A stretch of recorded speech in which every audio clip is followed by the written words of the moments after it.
on this high-velocity episode of Mythbusters. I'm all oiled up and ready to go. Adam and Jamie wreak highway havoc in Spy Car Escape. You're not gonna catch me! Just how difficult is it to give your pursuer the slip? I gotta say that's pretty effective.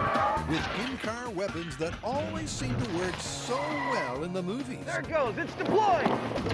Then Tori, Grant, and Carrie play hardball with a myth of momentum. We're gonna see that ball drop. As they aim to find out if an object shot backwards while traveling forwards Feel like a gladiator ready to be slaughtered. would really drop straight to the ground. That was a pretty good shot. Who are the Mythbusters? Adam Savage We will need to bring some more power. and Jamie Hyneman. Relax. This one hurt a bit. Between them, more than 30 years of special effects experience. We've got to keep her afloat! Joining them, Tori Bellucci, Grant Imahara, and Carrie Byron. Busting out of here, see? They don't just tell the myths, they put them to the test.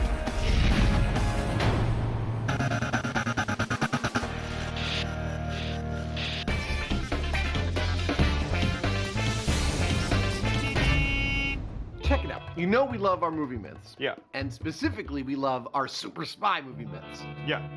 This next one involves devices that a spy puts into their car to instantly stop someone from following them in a car chase scenario. Ah, like a smokescreen. Exactly. And I'm thinking we test all the classics. Smokescreen, I'm thinking releasing a bunch of tacks, and oil slick. Fast cars, dangerous gadgets. I'm up for it. I thought you would be.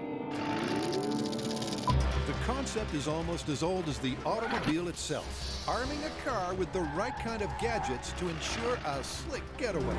Turn on the oil! The boys are revved up to test 3 of the all-time classics in a series of equally classic car chases. This is Adam. Can someone get me a car? This is Jamie. Make it sporty.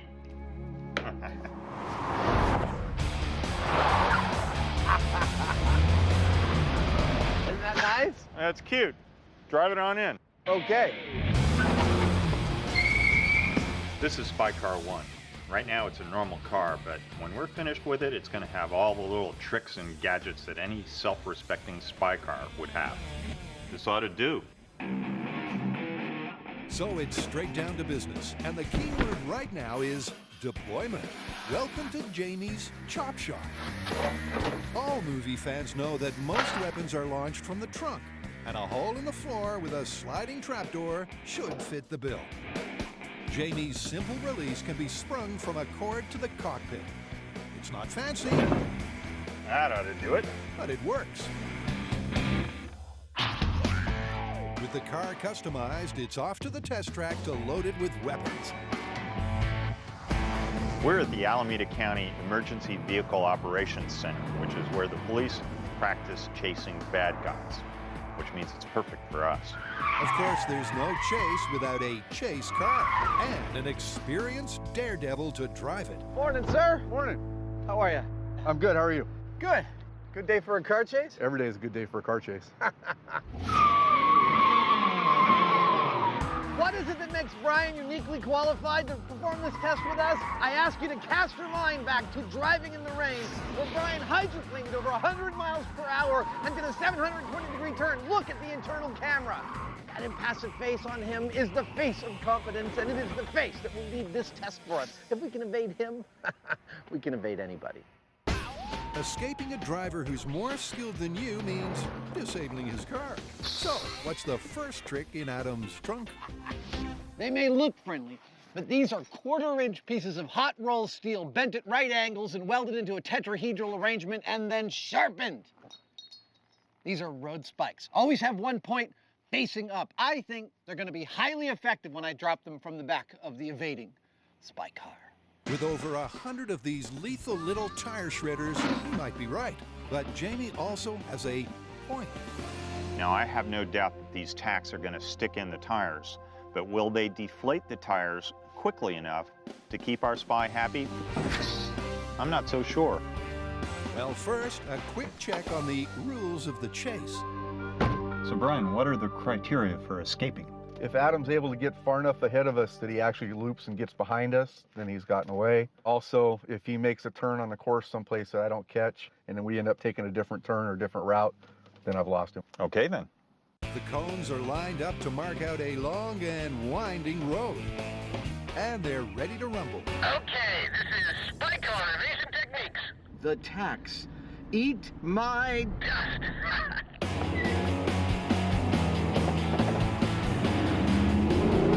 Make no mistake, both drivers are hell-bent on surviving the chase.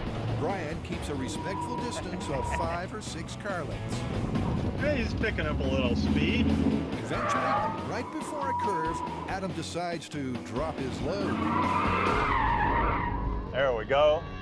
Despite his considerable skill, Brian's going too fast to avoid all the tacks. Yeah, they stuck in. I can hear them.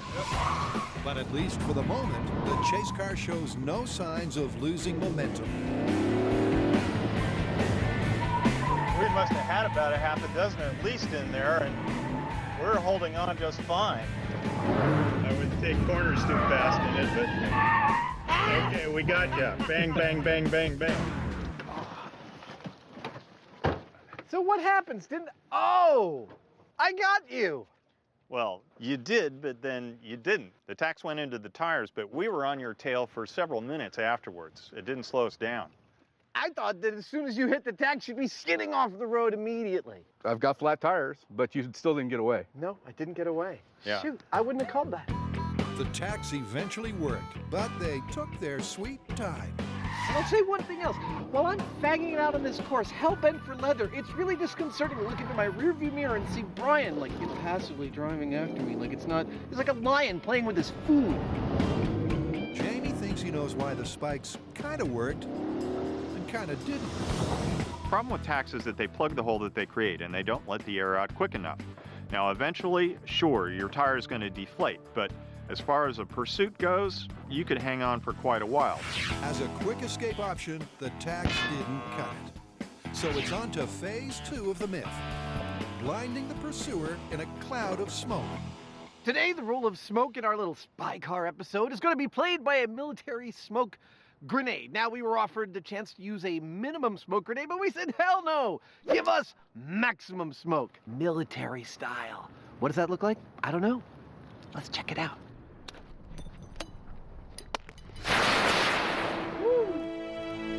Providing the wind doesn't pick up, that should work nicely. This rig is about as simple as it gets. All you do is pull the pin, you've got smoke. All I've done is strap them to the back of the inside of the car. I've hooked them up to cables that go into the cockpit of the car. I pull on the cables, I'm gone in a puff of smoke. Well, that's the theory. Okay, smoke evasion, you guys ready? That's affirmative, lawbreaker. Do your worst.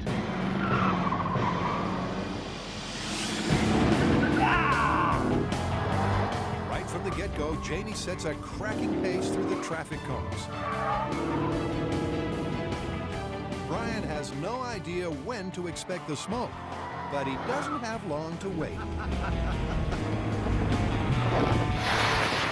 For the first few seconds, the deployment looks picture perfect. It's right about now that it all goes horribly wrong as Jamie's convertible starts filling with smoke. He misses the wall by a whisker, and the chase is called off before Jamie swallows more than his pride. I think he has to get out. Yeah, I think so too. You okay? Can we get some water over here for Jamie right away? The smoke has gone literally everywhere. It's coming out of every nook and cranny of this car. Well, that right there was a real Pink Panther moment. I mean, we build these things and ideally we test them before we take them out on the road, but I kind of regret not doing that. That was absolutely horrible. With the rushing air pushed over and around the windscreen, the car's interior became a low-pressure zone, sucking much of the smoke back up over the trunk. That's a rig failure, not a technique failure. We're gonna have to reset and try it again. Adam's right. It's unfair to condemn a myth due to faulty method. We'll reassess and reload to hopefully make the convertible cockpit a smoke-free zone.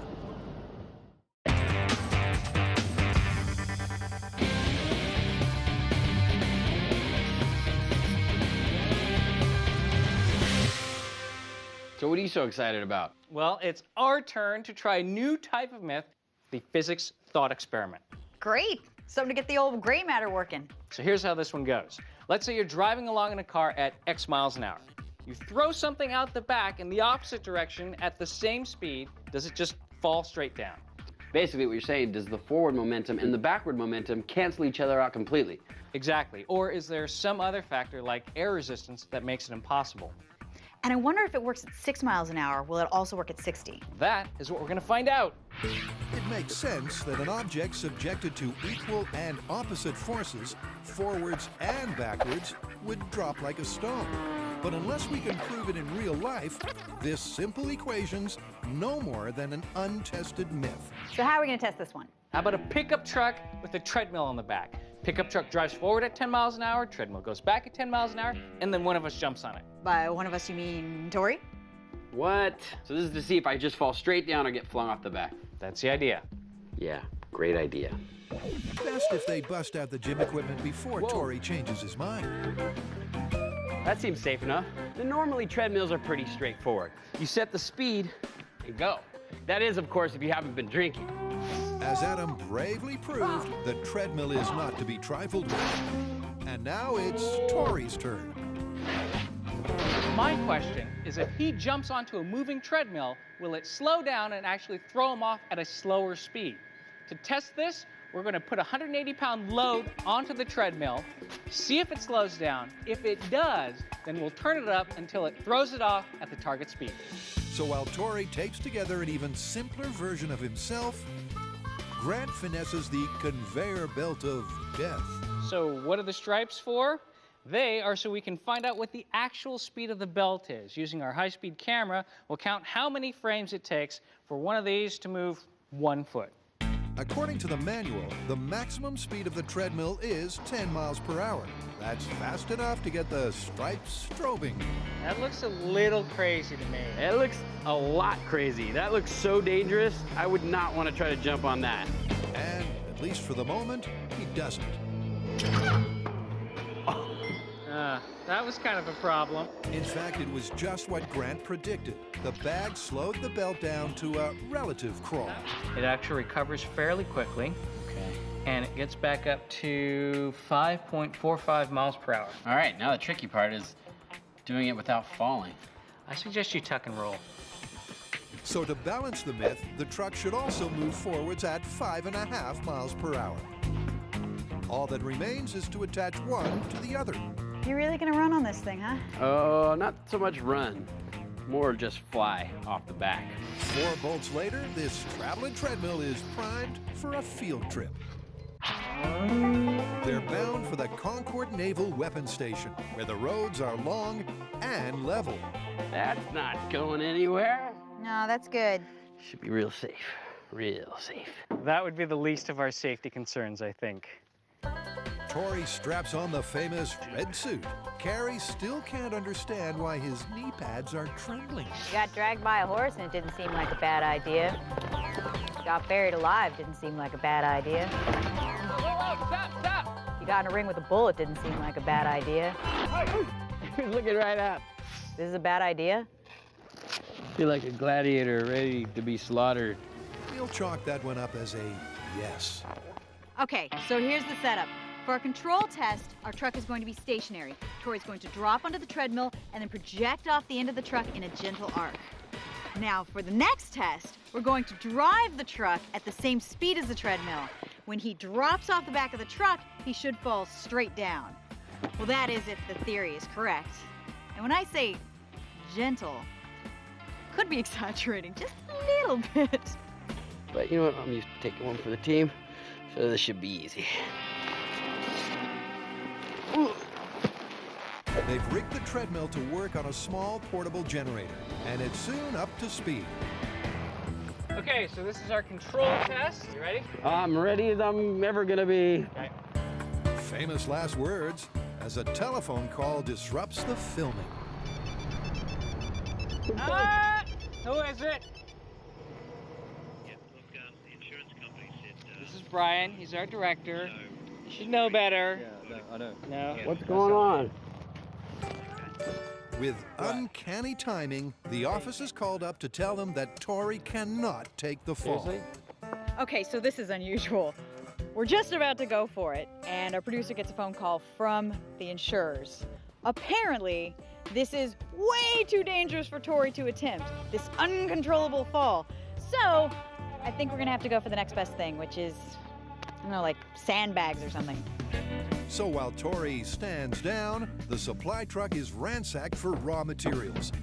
Okay, what do we got? They're looking to build a substitute fall guy, so coveralls and a blow-up doll fit the bill. How's that? Is it getting into the legs at all? Oh, it is. It's getting heavy. Oh, good. And there's a real bonus to having a sand-filled stand-in. They can fill it to just a fraction of Tori's weight, so they can run their tests at 10 miles per hour, not the planned 5. Not bad for a stand-in Tori. It's only fitting that the man who missed out gets to discharge his stunt double. All right, here we go. 10 miles an hour. In 3, 2, 1. Oh! I am so glad that that wasn't you, man. That was an arc. I wouldn't say a gentle arc. Nor would we. And it's probably time to admit that the safety team had a fair point. So in our control test, stand-in Tori was thrown 6 feet away from the treadmill from a height of 3.5 feet. What this means is he didn't fall straight down, but that's not a surprise. Now it's time to move on. Okay, this is the main test. I'm going to drive the pickup at 10 miles an hour while Tori throws his sand in onto the treadmill right in front of the high-speed cameras. If the sack of sand comes even close to falling straight to the ground, we'll finally know that this myth is on track. All right, ready? In 3, 2, 1. It's a rare case where the team gets excited by a lack of spectacle. Still, best check the high speed. So watch that point right there. Oh, nice timing on the drop. It pretty much drops straight down. I mean, compared to our control test, it would have been out there. Yeah, Here, straight down. that is really cool. So there might be some merit to this myth. Absolutely. The morning's testing was a total success, and they learned something along the way. First of all, we learned that Tori is more important than we thought. We can't just chuck him off the back of a truck.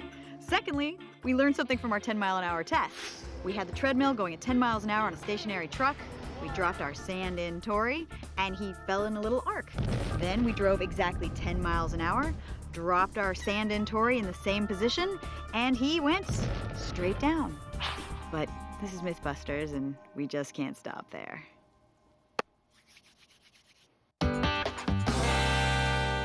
So far, the spikes are a bust. They stuck in. And the smoke is a maybe in our Spy Car Evasion myth.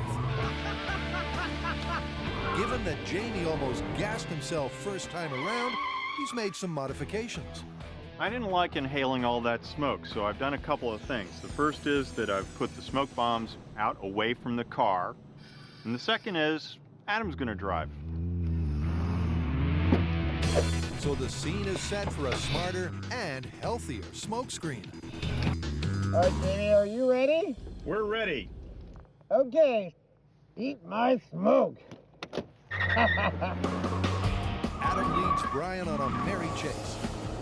You know, this is pretty fun. Till the time comes to pull the pin on those twin grenades. Oh, there we go. I gotta say, that's pretty effective. The smoke comes thick and fast as the chase car slows to a crawl. Oh. And Adam actually starts to catch up.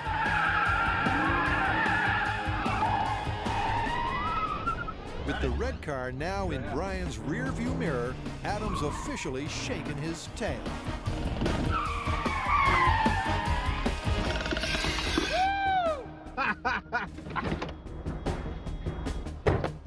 I think that's a win. Good job. That was awesome. At one point, I looked over and Jamie and Brian were like all the way across the course. At that point, I figured I had it. With one crucial adjustment, the smokescreen worked big time. Now to move on to a test that should push Brian's skills to the limit. Now we know this is good for the taste buds and bad for the waistline. The question is it good for the escapee and bad for the pursuer? I think it will be. As Adam implied, we are doing our best to save the planet. The lubricant of choice is vegetable oil. The setup is simple. 2 bottomed-out buckets are lined with clear plastic. With a tug of the cord, the bags should each spill 5 gallons of oil on the tarmac. Okay, guys, I'm all oiled up and ready to go. Are you ready? We're ready, yes. This should be slick. Knowing what's coming won't help Brian avoid a potential disaster. The course is too narrow to skirt around the slick, and he doesn't know where or when Jamie plans to give him the slip. And then we see oil pour out of his back, and Brian tries to avoid it, but actually, because Jamie does it on a turn, it sort of crosses the whole road, and we can't avoid it. The chase car has clearly lost traction. It slips and it slides as Brian struggles to point the nose forward and stay on the track. Definitely made it slick. Yes, definitely. He's lost valuable time as the car careens sideways, and Jamie decides to quit while he's ahead. What did you think? That was fascinating. I would have to call that moderately effective. It didn't make us spin out, but it definitely threw us off our game, didn't it? It slowed us down. That was definitely enough to do it. We were surfing all over the road. Brian was really expert, but at one point you were all the way across the course from us. But they never lost track of Jamie, and he sure didn't circle up behind them. Making a call is a slippery decision. Well, it doesn't get much neater than this. 10 gallons of oil dropped on a hairpin turn at speed. The rig worked perfectly. Unfortunately, it didn't cause us to totally spin out and lose control of our car. Jamie did get far ahead, but Brian was able to stay on the road. So where does that leave us overall? Well, let's tally them up. Tax, Busted. smokescreen, Confirmed. oil slick. Somewhere in the middle. I agree. Somewhere in the middle. All right, let's get out of here, and slowly, please. Sure thing. That's 3 classic evasion techniques done and dusted. Hey, But they're having way too much fun to stop here.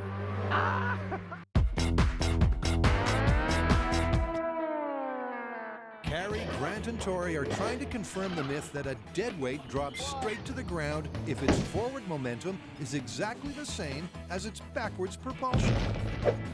So far, a mobile treadmill seems to have proved the point. True, but you know the fans are never going to be happy if we stop right there. We have to test this at higher speeds. All right, well, why don't we ramp it up? We'll build an air cannon, fire a soccer ball at 60 miles an hour. We'll do it again inside of a moving vehicle going 60 miles an hour, see if the energies cancel each other out, and we get a vertical drop. Love it. Let's do it. Grant gets the task of building the cannon, and he's not one for half measures. This is our next step in testing this myth. It's the barrel of the largest air cannon I have ever built. And hopefully, if everything works out, this should simply fall to the ground like this. We'll see. Once a pressure tank is screwed to one end, the pipe becomes a cannon. You think this thing looks heavy? It is heavy. It's designed for industrial applications where you need a large amount of air in a very short amount of time. All right, Carrie, bring it on down.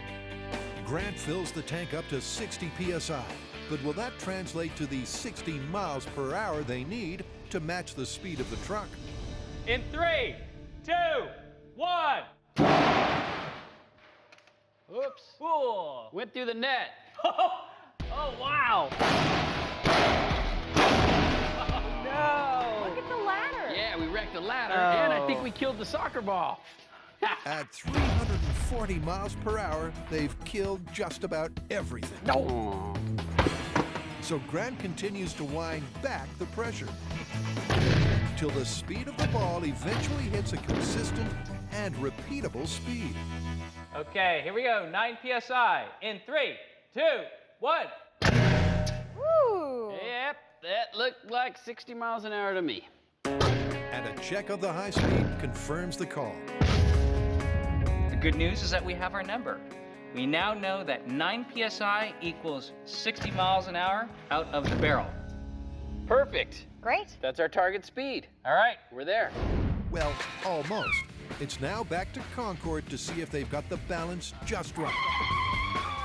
All right, time to give this experiment a shot of steroids.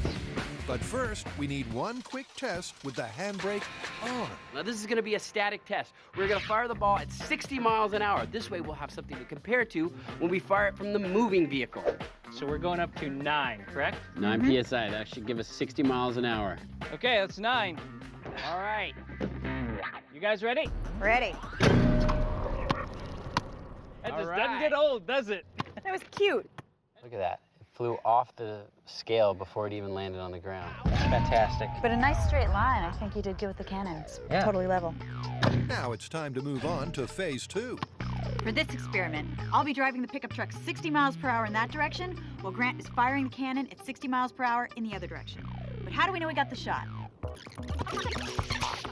Because of our trusted friend, the high-speed. High-speed camera is going to be set up right in line with the scale. That way, when the cannon is fired, we'll be able to see, does the ball drop straight down?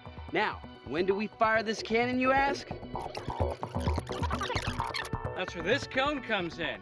Triggering is all about human reaction time. An average reaction time for a human is about 200 milliseconds. Now at 60 miles an hour, 200 milliseconds is about 18 feet. So this is positioned 18 feet away from the target. When I see this in the little monitor, that's when I'll know when to trigger. And if it all works out, we'll trigger right on the spot. Logistically, this is going to be a very difficult experiment. Everything has to come together for it to actually yield the results we want. I mean, the small scale was brilliant. If we can get anywhere close to that, I will be happy. But Tori's already anticipating trouble down the road. My feeling is Grant's going to prematurely hit that button, and the soccer ball is not actually going to make it in the high-speed shot. We'll see what happens. All right, you guys ready? Cannon is armed. And truck is in place. We're ready on your go, Tori. Hit it. 20, 30, 40, 50. Come on, get to 60. Come on. Okay. And fire. Hey! That was a pretty good shot. Let's look at the high speed. Given how hard this is to get right, it's a mighty first effort. But the ball did bounce backwards. It's not perfect. It's not the same results as the other one. That's what I'm saying. This should drop straight down, not fly backwards. It's agreed that either the car was too slow or the cannon too fast. Just note to yourself, the speedometer was wrong. I was perfect. Absolutely. So noted for the record. The afternoon rolls on as a series of runs The ball did not drop straight down. never quite seemed to hit the mark. Looking good. And he fired it too soon. But the ball still bounced backwards. 25 attempts later, they haven't come close to seeing the soccer ball drop like a stone. Some even bounced forwards. And it could be the cannon, the car, or the myth that's at fault. That was one of the most frustrating experiments I can remember. And we've seen the ball bounce forward, we've seen the ball bounce backward, but never straight up and down. I mean, we could be out here all day and not get a result. We don't know how fast the ball's coming out of the cannon. We don't know exactly how fast we're driving. It's all so finicky and it's all just a fluke. This might be the time to rethink their approach. After all, no one said science was meant to be easy. Adam and Jamie have already tested 3 classic spy car evasion techniques: tacks, smoke, and a 10-gallon oil slick. And the best way to keep the thrills coming is getting our 2 spies to take on each other with weapons they'll both build from scratch. Now it's time for Jamie and I to go head-to-head, implementing our own versions of evasion techniques. I will be adding something pretty cool to this white car right here, and Jamie will be adding something I think perhaps a little less cool to the blue car right there. All right, let's get started. So it's spy versus spy. The only restriction is that each device is completely hidden inside or under the car. Welcome. I'm so glad you've come. Pop quiz, what do you see here on the table? You may see a random collection of plumbing parts. I see the next evolution in spy evasion technology. Ow! If you think Adam's being deliberately obscure, get a load of Jamie. You know what they say, the best defense is a good offense. Well, I figure I'm going to make something that I can take right to the pursuer's car, deliver it point blank, and take him out. Ensuring their secrets remain just that, a huge curtain divides the workshop, while Adam assembles what looks and sounds like a prototype space shuttle toilet. Jamie gets low down and nasty. Yeah, baby. That thing starts to dig in. We got some trouble on our hands. It's clear from the outset this mystery rig will be heavy duty, as gear teeth are cut into chromoly steel with a plasma torch. Whatever he's building, it's a safe bet this would get you suspended from metal shop. That ought to do it. After hours of diligent, diabolical labor, Jamie's finally up for some show and tell. I've made this relatively simple-looking little thing out of chromoly steel, and it's flat enough to mount underneath my car, out of sight and out of mind.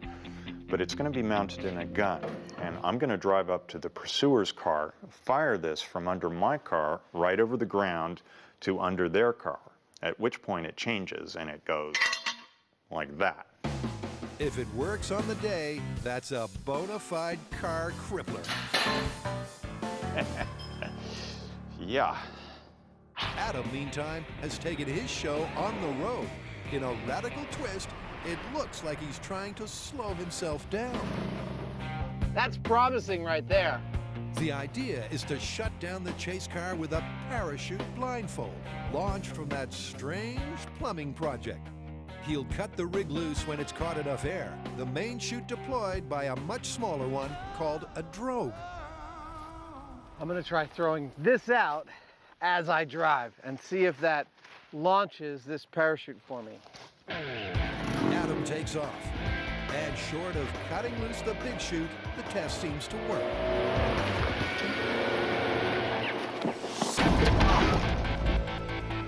Ow! Okay, ow. The parachute launched and immediately ripped this off the trunk and sent it into my head. But I like the drogue chute. It seems like a nice quick deploy. While Adam untangles, Jamie just adds to his arsenal. How this one fits in is anyone's guess. It's still smoking. But his real party piece is the Auto Stop 3000, installed in a tube welded under the chassis. Jamie's also relying on air pressure to power his weapon. This is how this works. When I pull this trigger, the pressurized air that's in this tank goes through the valve, out the bottom of the car, and out the barrel. 3, 2, 1. And so the air from the car has shot this whole assembly out the bottom of this car, aimed for the bottom of the neighboring car. That would be a successful test. Far from prying eyes, Adam's also been busy customizing his rear end. Then, just to rattle Jamie's cage, Yeah, bring in all the puppies and all the lead. on that disturbing note, it's time to return to a favorite Mythbusters test track, this abandoned suburb at Fort Ord. Are you ready for this? I'm ready. I want to go first because I don't think you can handle my technique. Knock yourself out. Okay, here's my plan. Right about here, I'm going to push the launch switch, activating the cannon, setting the drogue chute out behind my car. At this point, Brian and Jamie are likely to wonder what the hell's going on, and they're likely to back off a little bit. It'll take the drogue chute a little while to fully inflate the parachute, right about here, in fact. At that point, Brian and Jamie are likely to be wondering what the hell I'm doing slowing myself down with a parachute. And this is where I activate the final part of my plan, which is to cut the cord that holds the parachute to my car. They will either A, get entangled in the parachute, or B, figure that because the parachute stopped, I've stopped, and they will stop. Meanwhile... I will have pulled into my secret hiding place out of sight of the road, sending them down the wrong road looking for me in the wrong place. I think it's a pretty sound plan. I think it'll work. Let's remember that Jamie hasn't a clue that the plan is to blind him with billows of nylon. Nothing to see here, folks. Are you guys ready?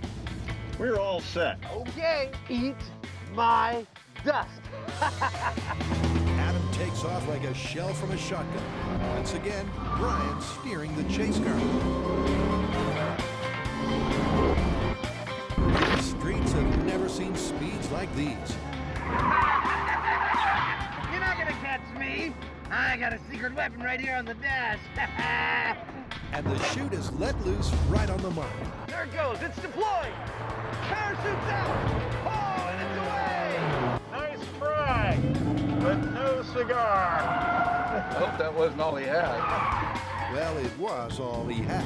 The parachute worked, but not well enough. Ah, they caught me. Adam's been totally tailed to his secret lair. Well, shoot.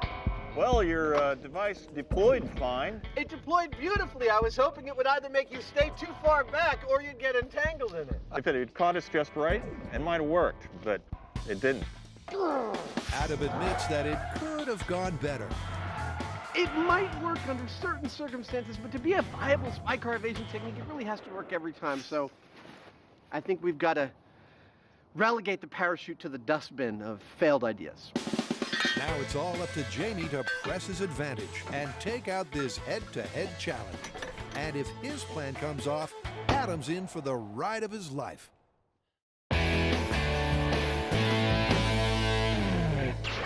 Can an object shot backwards while traveling forwards ever drop straight to the ground? It's a fascinating thought, but trying to prove it is bringing our physics team unraveled. Okay, either this myth is busted or our methodology's flawed. I'm pretty sure it's the latter. Okay, well, there's more than one way to fling a ball. Let's look into some other propulsion systems and figure out which one's the most reliable. All right, we could get a ball pitching machine. They actually make them for soccer balls, and as far as I know, they're pretty accurate. I've got an idea for another machine where it actually punches the ball without imparting any spin. That might help. Okay, well, let's get started and have a showdown. It sounds like a plan. 3 machines, including the air cannon, competing to see which is the most consistent shooter. The soccer ball launcher is designed to reliably fire ball after ball at the same speed, and it's working just fine. Oh! I think you got your aim. And there's work to be done on the factory floor. For machine number 2, Grant needs to modify a Mythbusters favorite. Now, the last time you saw it, it had a plate affixed to the end, and it was smashing frozen heads. And I must say it was a smashing success. But now it's going to become a soccer ball kicking robot. Just you wait. 10 out of 10 for lateral thinking. And you know that when Grant gets his hands on a robot, it will kick balls. Okay. Okay, all of our kicking contraptions should be complete, which is perfect because it's time for the Mythbusters World Cup, also known as calibration tests. We have our official goal right here. Back here we have the contenders. First off, we have the ball chucker. You're already familiar with the air cannon. And finally, we have our robot kicker. Consistency was a huge problem when we did our last test. So that's what we're testing now. Which one of these contraptions will be the most consistent at 60 miles an hour? Guys ready? Let the best machine win. Still, the early money is on the store-bought machine. The wild card here is going to be the robot kicker. I'm really anxious to see if that one has a nice consistent shoot. Personally, I think that the ball chucker is going to win on this one. No offense. Grant takes a guess at the pressure required and pumps his robot striker to 60 psi.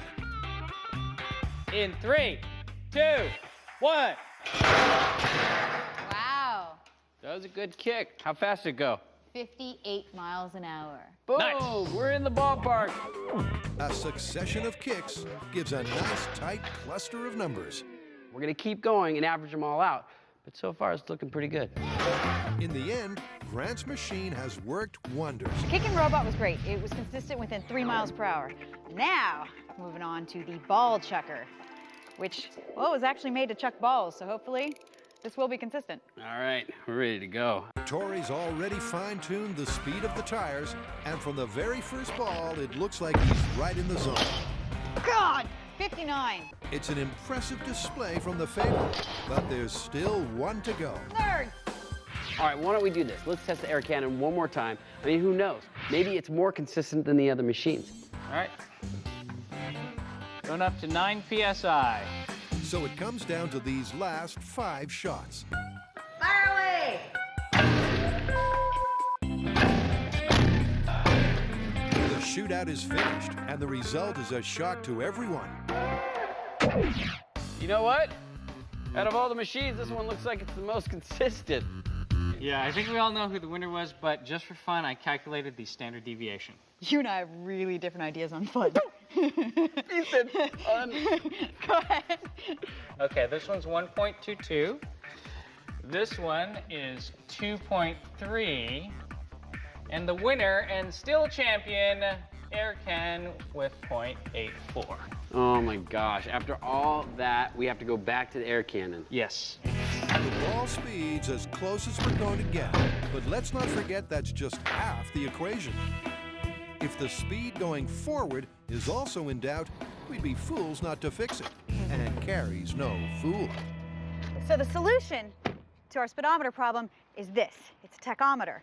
Now what we're going to do is we're going to brace it with all sorts of clamps that I've scavenged from the camera department. So it's right here against the wheel. We have some reflective tape that's going to make the laser able to pick up every revolution, and from there we can do the math, find out exactly how fast our car is going.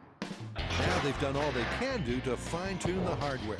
But will Cannon Reloaded reverse the results? Only time, mixed with patience, Nerds! will tell.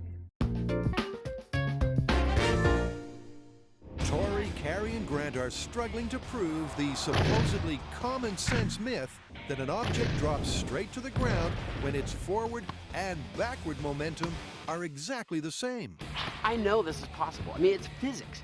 But the real question is, are we going to be able to get the conditions that we need in order to show this? I mean, this is television. We can't give up until we have a shot of it actually happening. So here's where we're at. Fire away! Grant's air cannon was precise enough to earn a second shot, but Carrie's replaced a possibly faulty speedometer with an incredibly accurate tachometer. This is it. We have eliminated all the variables. We have the cannon shooting at 60 miles an hour, the car driving at 60 miles an hour, just to show that this ball will drop straight down. This is it. It's go time. All right, you guys, you ready? We are ready. All right, here we go. In 3, 2, 1, go.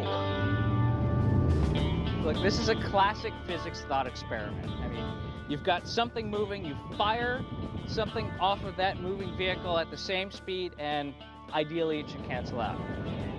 But this is the real world. And the real world remains a frustratingly difficult place to do science. Cannon was fired a little too soon. This is all a bit finicky. I think we're gonna have to try it a lot until we get it perfect. More tests only lead to more disappointment. Once again, Grant's timing is just off the mark, but Carrie at least sees a light at the end of the runway. I have a feeling that we are very close to a perfect demonstration. We're gonna see that ball drop. With the forward and backward momentum matched as close as they're going to get it, the pressure's on Grant for a perfect release. I don't know about you guys, but that looked pretty good to me. Let's check the high speed. It really looked good to the naked eye, but the judge in this case is the high speed. Oh my God, it's like a cartoon. It's just in the air, it stops and it just falls. Look at that. Fantastic. I mean, look, it doesn't move at all. It's going straight down. Woo! We did it! We did it! Yeah! Vector edition! Yay! We canceled out velocity! After 3 days of suffering, that single shot brings the myth to an end. I can't be happier. We actually got the speed of the car to match the speed of the soccer ball, and we got a perfect straight down drop. Ladies and gentlemen, the laws of physics are still hard at work.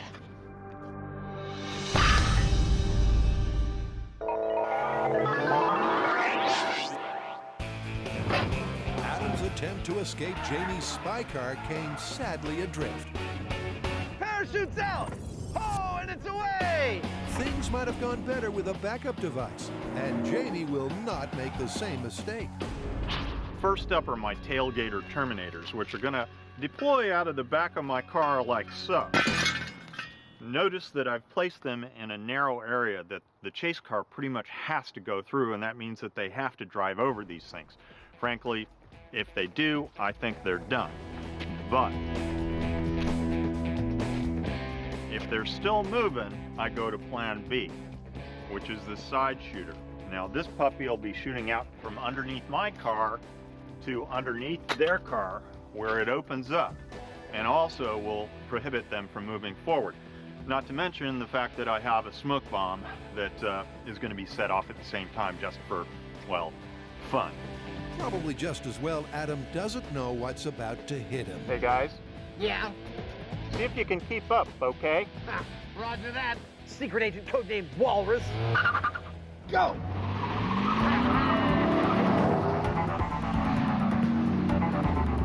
Just a few seconds in, Jamie launches the first of his deadly barrages. He's playing the game. I said puppies. He's throwing puppies out. Brian heedlessly plows through the pelting of puppies and regains lost ground. But to pull off his serious double deployment, Jamie needs to slow way, way down.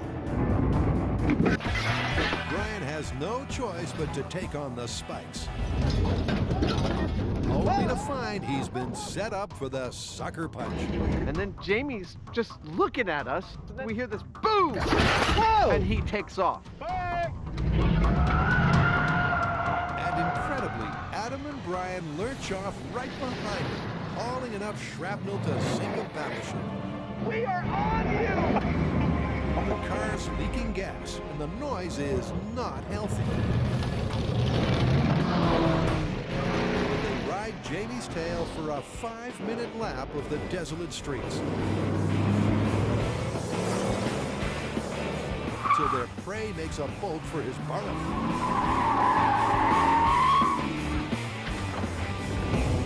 We found him! You guys are leaking a little bit. I don't know, what do you think? Did I get away or didn't I? Technically, you didn't get away because we saw you turn in here from the road, so we caught you. If you'd have went any farther, we wouldn't have. This thing wasn't running much longer. One of the spikes is still stuck in the car, and Jamie can't fathom how this one turned pear-shaped. I can't believe they were able to keep going. I mean, I thought those spikes were a death trap for that car. So how are we going to wrap this up? Well, between the 5 things that we tested, I think we've definitely proved that stopping a car that's chasing you instantly in its tracks is actually really hard.